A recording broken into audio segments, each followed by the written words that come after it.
Seorang kawan memukul dengan maksud baik, tetapi seorang lawan mencium secara berlimpah-limpah.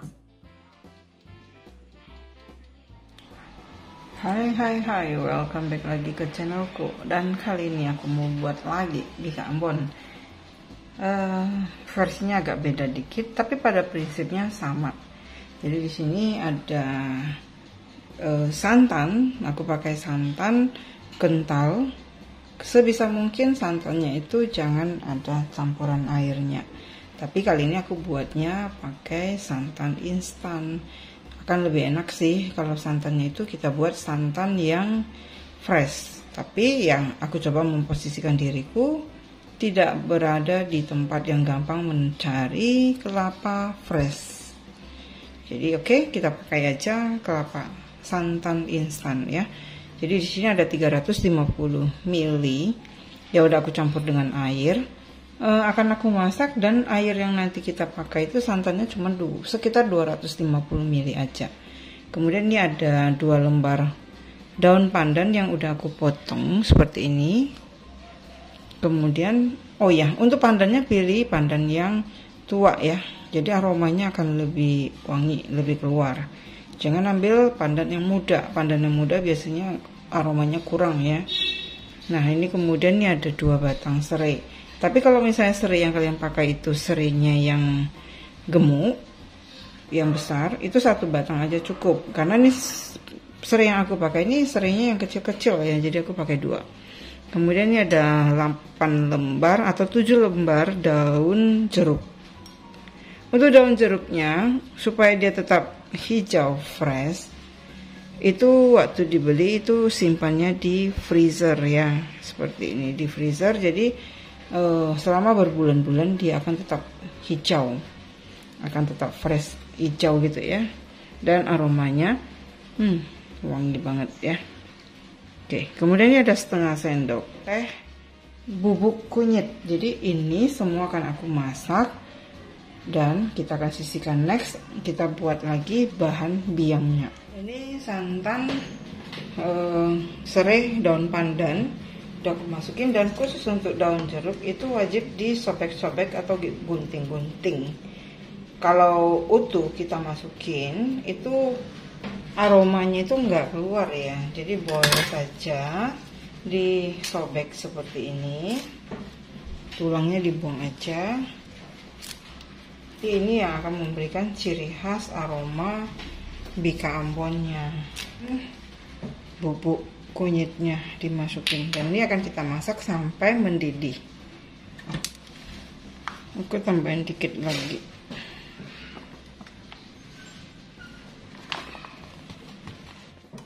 Oke, ini sudah panas dan aromanya sudah keluar. Ini ditutup, dimatikan, dan kita akan dinginkan dulu sambil kita buat adonan biangnya ya. Untuk yang berikutnya kita mau buat biangnya ya. Untuk biangnya itu aku pakai 6 gram ragi atau kurang lebih 1 sendok makan, tapi bukan munjung, 1 sendok makan biasa aja. Kemudian ini 2 sendok makan gula pasir, 2 sendok makan tepung terigu, 50 ml air hangat kukuh. Jadi ragi itu nggak boleh kena air panas yang terlalu panas, karena itu akan mematikan fungsi raginya. Sementara kita ini mau buat biang, kita mau mencoba atau mengetes raginya itu masih aktif apa enggak, daripada nanti raginya kita masukin ke adonan intinya nanti ternyata raginya mati, kan sayang ya. Jadi lebih bagus kita tes dulu. Jadi biasanya ini disebut dengan biang ya. Jadi untuk buat roti juga bisa seperti ini, dibuat biangnya itu dulu untuk memastikan fungsi raginya efektif atau tidak, dan yang kedua akan mempercepat proses pengembangannya. Untuk tes air hangat kukunya itu seperti apa? Kalau masih berembun seperti ini masih panas berarti airnya ya. Jadi kalau air hangat-hangat kuku dia nggak akan membuat dia seperti ini. Nah, tes yang berikutnya adalah tes dengan jari kita. Kalau jari kita masukin seperti ini, kita masih sanggup, berarti itu udah cukup hangatnya. Tapi kalau masih terasa panas, jangan dulu, karena itu akan mematikan raginya ya tadi. Oke, sekarang aku akan masukin tepung terigunya dulu ya, tepung terigunya dulu, gula pasir, dan juga untuk raginya. Ini semua dimasukin dan diaduk rata. Gunakan wadah yang sedikit lebih besar ya, tapi jangan terlalu besar juga, secukupnya, karena ini raginya kalau berfungsi dengan baik dia akan mengembang. Jadi kalau kita pakai mangkok yang kecil, nanti saat mengembang buihnya itu akan keluar ya. Jadi gunakan tempat yang sedikit lebih tinggi aja ya, untuk mengantisipasi saat dia mengembang nanti. Kenapa harus gula? Kenapa harus tepung? Ini akan membantu raginya itu akan lebih cepat waktunya untuk mengembang dan lebih maksimal, karena memang ragi itu makannya gula ya. Seperti biasa prosesnya boleh ditutup dengan kain ataupun dengan plastik wrap supaya dia nggak terbuka aja ya. Oke, be right back 15 menit kemudian sambil kita siapin bahan yang berikutnya, bahan C-nya ya. 1 butir telur, 6 butir kuning telur, atau sama dengan 1 telur utuh, 5 kuning telur. Ini akan aku kocok bersamaan dengan gula. Vanili bubuk. Gulanya aku pakai 110 gram. Vanili bubuknya setengah sendok teh, dan garam setengah sendok teh. Mixernya sampai gulanya larut atau sedikit mengembang aja, jadi nggak seperti cake kembangnya. Seperti ini saja sudah cukup. Masukin tepung tapiokanya 60 gram.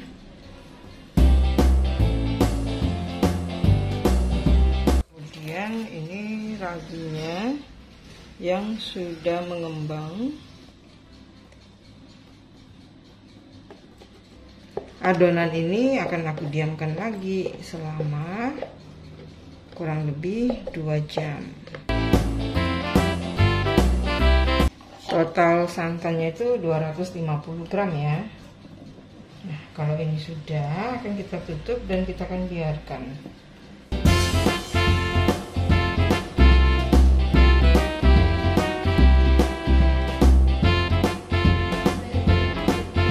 Jangan lupa, hampir lupa, aku akan tambahkan dengan 50 ml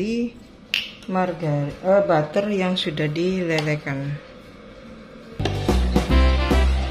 Ini didiamkan selama 2-3 jam. Oke, be right back. Nanti kita tinggal panggang ya. Kalau rasa kurang kuning bisa ditambahin dengan pewarna kuningnya lagi.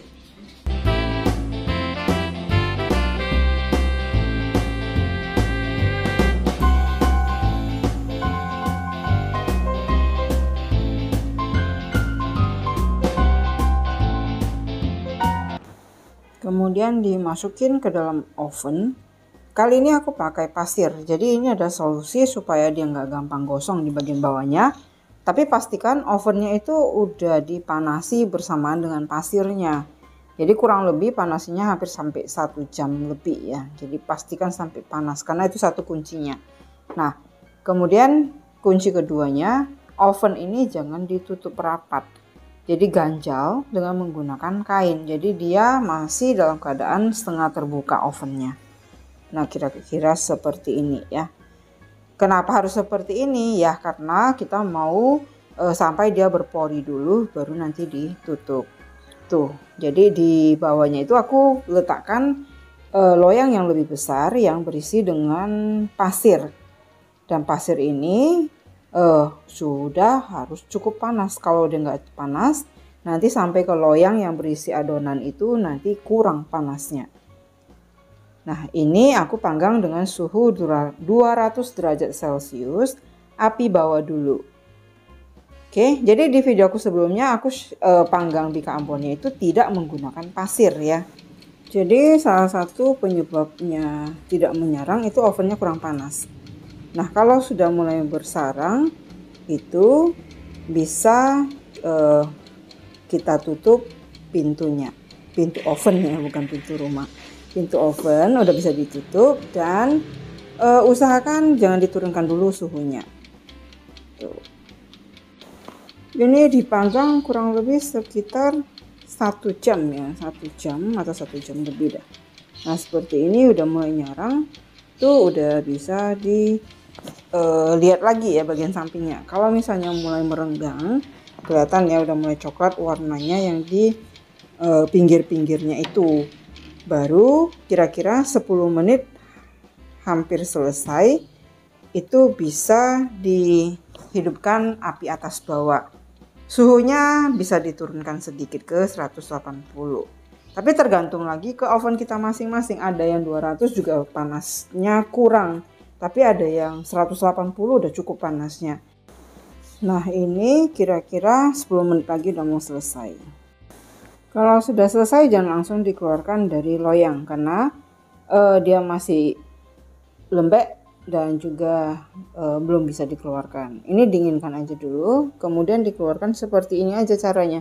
Jadi karena dia teksturnya kenyal, jadi dia nggak gampang patah atau putus ya seperti bolu gitu. Nah pelan-pelan untuk bagian bawahnya. Kalau ada yang lengket, tinggal pelan-pelan diangkat dengan jarinya aja seperti itu.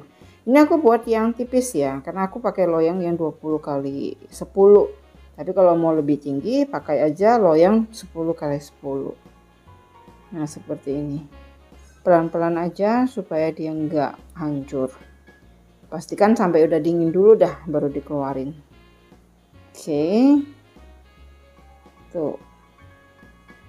Jadi untuk serat kalau menurut aku buat bika ambon ini tergantung dengan komposisi tepungnya juga. Selain itu juga lamanya waktu fermentasinya. Kalau 2 jam hasilnya sarangnya itu tidak terlalu rapi. Dan kalau yang 3 jam itu akan lebih rapi dan penggunaan tepung. Kalau yang dikit seperti ini termasuk yang dikit ya penggunaannya. Kalau mau lebih bagus pakai tepung tapiokanya itu sekitar 90 gram. Kalau ini kan 60 gram ya. Nah hasilnya seperti ini nyarangnya. Oke. Jadi komposisi bahan itu sangat mempengaruhi nyarangnya. Dan juga teknik manggangnya itu juga mempengaruhi sarangnya. Karena banyak yang membuatnya itu malah kesannya bantet. Karena tidak nyarang sama sekali. Itu masalahnya di ovennya kurang panas. Oke, atau fermentasinya kurang lama. Nah seperti ini kelihatan ya.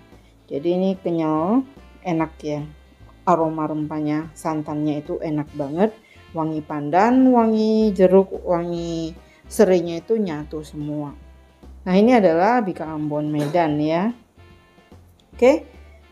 Semoga video ini boleh bermanfaat buat yang udah pernah coba bika ambon tapi gagal. Mungkin di sini aku bisa sharekan lebih lagi triknya dibandingkan dengan video aku yang sebelumnya ya.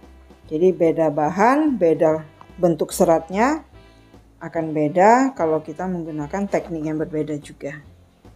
Oke, tunggu aku di video aku selanjutnya. Dan buat teman-teman yang belum subscribe, jangan lupa di subscribe dan diklik tombol loncengnya supaya setiap ada videoku yang terbaru kalian bisa dapat notifikasinya. Oke, sampai ketemu lagi di video aku selanjutnya. Akhir kata dari pertemuan kita kali ini, stay healthy, stay safe, dan thank you for watching. See you. Bye-bye.